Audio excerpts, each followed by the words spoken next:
Our episode starts with Shin and Tiara in the city, amazed by the huge crowd. Shin tells her that this is the less crowded side, making Tiara even more astonished. Shin then thinks to himself that Tiara is like a little kid visiting an amusement park for the first. He warns her not to get lost in the crowd, which annoys Tiara because she thinks she's not that young.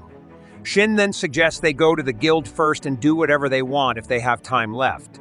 Tiara gets excited, grabs his hand, and they head to the guild. Shin is surprised by her reaction and smiles, remembering the past when Tiara was scared to take a step outside the security barrier.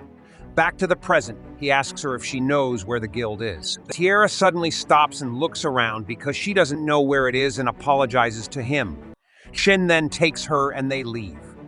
The scene shifts to the guild where we see Celisa telling Shin that his rank has increased and he is now rank E.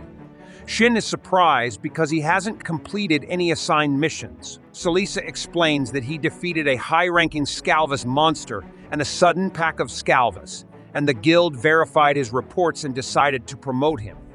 She then says, personally, she thinks he could be promoted to rank A. Shin tells her that such a promotion wouldn't please the other adventurers. Celisa then looks at Tiara and asks Shin who the girl with him is.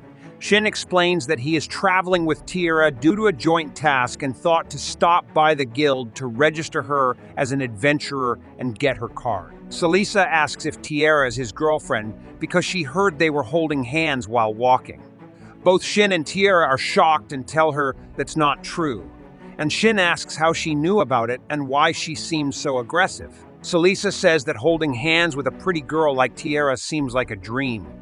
Shin tries to change the subject and asks if she has any information about sacred sites. Celisa apologizes and tells him she can't share that information because she has orders not to reveal it to adventurers below rank B. Shin smiles and tells her he'll come back to ask again when his rank goes up. He mentions he's heading to Orphanage and asks if there are any missions he can take on the way. Celisa pulls out a big book, opens it, and tells him that there's a need for an escort for a wagon heading to Byron Rest stop on the way to Orphanage. Shin and Tiara agree to take on this mission. Celisa tells them they'll leave in the afternoon, when the bell rings 3 times, and that there are 2 adventurers who accepted the mission before them, so they should meet them first. The scene then shifts to Shin and Tiara, with Tiara telling him that they still have time before her guild card is ready, and plenty of time before they have to go on their mission, so they can explore the city. We then see them having a great time in the city, buying things and attending celebrations, enjoying themselves a lot. The scene shifts to Leisure cleaning when Shin approaches. She welcomes him, then looks at Tiara and asks who she is. Tiara greets her and introduces herself, and Leisure introduces herself as well, saying she's a nun at the church and her name is Leisure. Tiara tells her she works at the Moon Shrine. Leisure gets excited and asks if she knows Lady Shiny. Tiara tells her that Lady Shiny is her mentor. Leisure gets very excited and asks her many questions about Lady Shiny. The scene then shifts to the house, where we see Shin sitting with the nuns and Mealy next to them, very happy playing with the fox, Yuzuha. She hugs Shin and tells him that the orphanage will remain open because of him and thanks him for that. The nun tells him that the children are very happy because of him. Shin smiles and asks where Wilhelm is. The nun tells him that Wilhelm is investigating the other priest because it's impossible that the man returned without any problems. Shin realizes that's true and wonders why the priest wants to control the church, and that his intentions are clearly not good.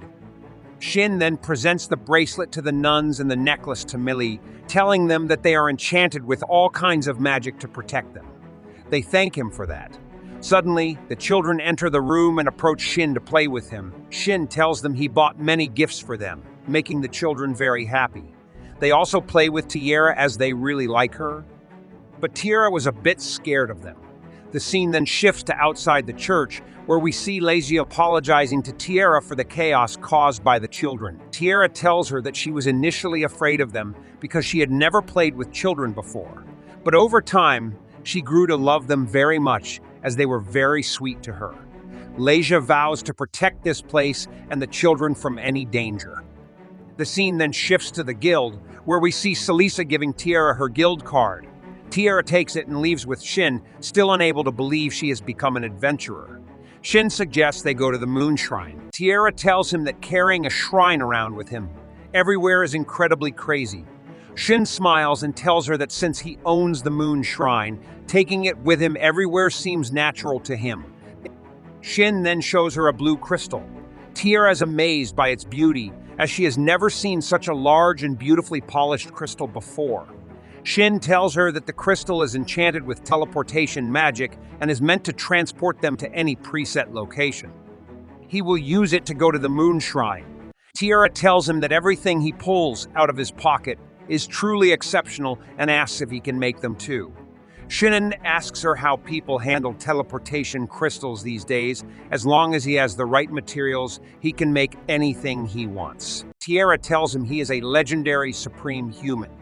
Shin then starts using the teleportation magic and transports himself and Tiara to the moon shrine.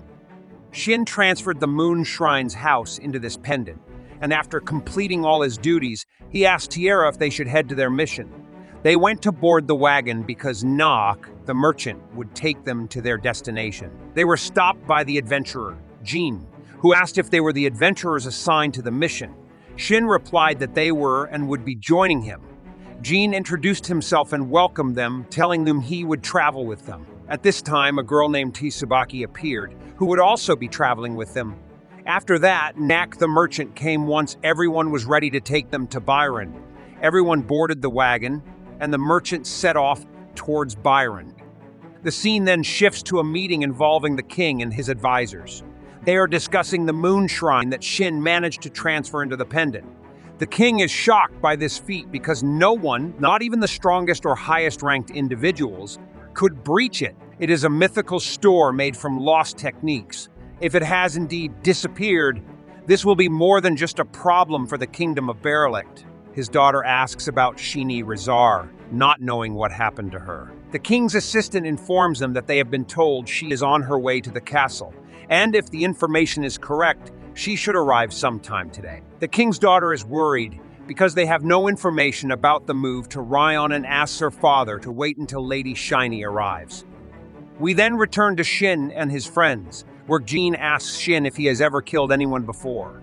Shin replies that sometimes you have to fight people on escort missions like this, and it's more likely they'll be attacked by bandits than monsters.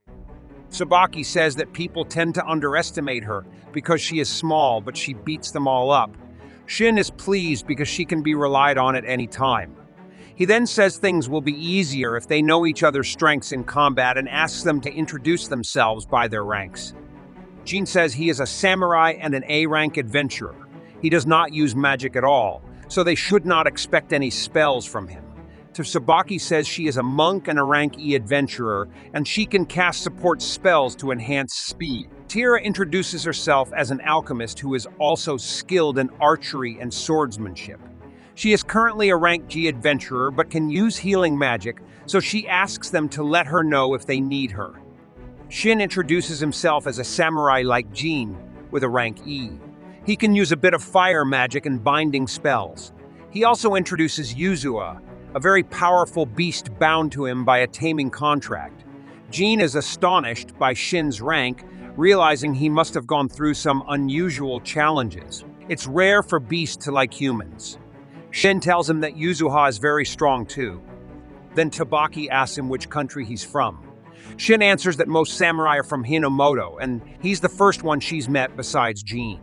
Most people are either warriors, knights, or specialists, and those who become samurai are somewhat eccentric. This makes Shin angry, and he tells her that being a samurai is a noble profession that prepares one for everything, from attack to defense, just like being a knight or a warrior.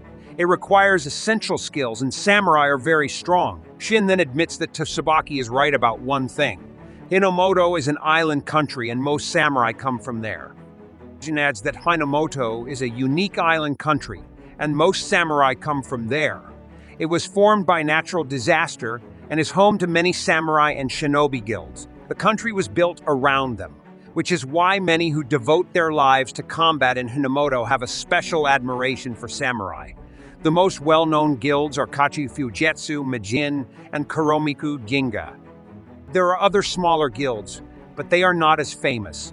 Shin thanks him for the information. Suddenly, the wagon jolts, but they don't know why. Shin asks Nock what's happening, and they find bandits blocking their path. One of the bandits speaks up, saying, "If you don't want to die, hand over all your money and belongings." Shin tells Nak to get inside the wagon and instructs Yuzuha the fox to protect him.